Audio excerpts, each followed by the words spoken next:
This video shows how to replace the cabled power supply unit and dongle cable on a PowerEdge T150.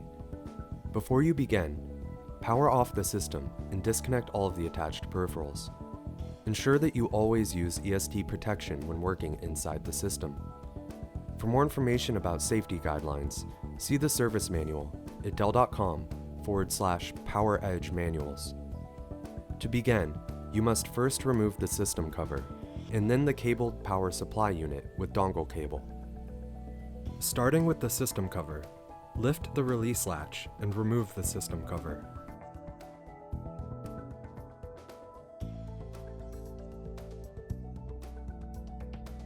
For the cabled PSU, first disconnect the power cable from the system board. Then, disconnect the dongle cable from the system board connecting to the cabled PSU. Then, remove the screws.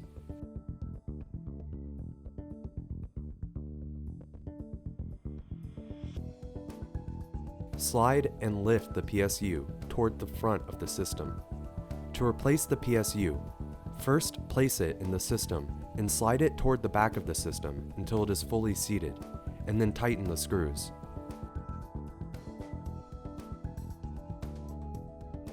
Now, bundle the PSU cable with equal interval spaces between the cable ties.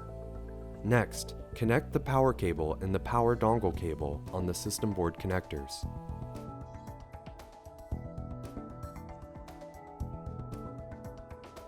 Next, align the system cover with the slots on the system, and then press the cover until it clicks into place.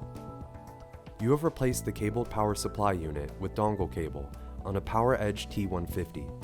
If you need more information or assistance, go to dell.com/PowerEdge manuals.